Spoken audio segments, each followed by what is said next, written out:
কল্পনা করুন আপনি এটি খেলার মধ্যে আছেন, কিন্তু এই খেলা আপনার জন্য জীবন মৃত্যু প্রশ্ন হয়ে উঠতে পারে।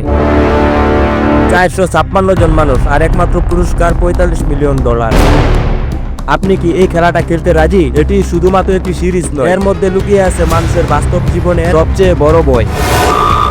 সেই বই যেখানে আপনি আপনার জীবনে প্রতিদিন খেলা খেলছেন এবং কখনো জানেন না আপনি পরবর্তী সেকেন্ড জিতবেন নাকি হারবেন।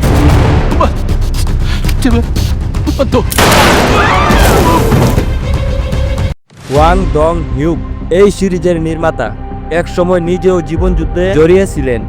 এই গল্প যখন তিনি লিখেছিলেন তখন তিনি নিজেও আর্থিক সংকটের মধ্যে ছিলেন। তখন তিনি ভাবলেন বাস্তব জীবনকে আসলেই স্কুইড গেমের মতো। প্রথম গেমটা কি শুধু একটা খেলা? এটি হচ্ছে আমাদের জীবনের বড় একটা পরীক্ষা।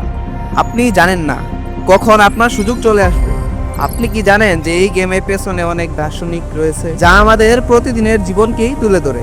এটি শুধু চিনির ক্যান্ডি নয়, এটা আমাদের শেখায় ধৈর্য কখনো খালি যায় না। এই খেলা জীবনের সাথে শুধু একবারই মিলে, যখন আপনি একটি দলকে নিয়ে টানাটানি করছেন। সেখানে যদি কৌশল না থাকে তাহলে কোনো শক্তি কাজে আসবে না। এই গেমটা আপনাকে প্রমাণ করে যে আপনি যতই অপরিচিত হন না কেন, কখনো কখনো কাছের মানুষগুলোই আপনার সাথে বিশ্বাসঘাতকতাও করতে পারে। এখানে কি শুধুই খেলা, নাকি জীবন যেখানে টাকার খেলা, আত্মবিশ্বাসের খেলা এবং বিশ্বাসের খেলা চলে? আপনি কি জানেন স্কুইড গেমটি কোথা থেকে এসেছে? এটি কেবল একটি সিরিজ নয়, স্কুইড গেমের পিছনে রয়েছে এক গভীর ধারণা। দরিদ্র এবং দুর্বল মানুষদের দিয়ে ক্ষমতাশীল গোষ্ঠী নিজেদের লাভ সুনিশ্চিত করে। আমরা কি বাস্তবে স্কুইড গেমের মতো একটি খেলার মধ্যে আছি? আমাদের সমাজ কি এই গেমের মতোই চলছে, যেখানে এক পক্ষ জিতছে অন্য পক্ষ হারছে? ফ্রন্টম্যান অ্যান্ড ভাইবস, এরা আসলে কে? ফ্রন্টম্যান কি গেমের আসলেই নিয়ন্ত্রক, নাকি তারাও কোনো গোপন দৃশ্যে রয়েছে, নাকি তাদের কোনো গোপন উদ্দেশ্য রয়েছে? দ্বিতীয় সিজনের সম্ভব না।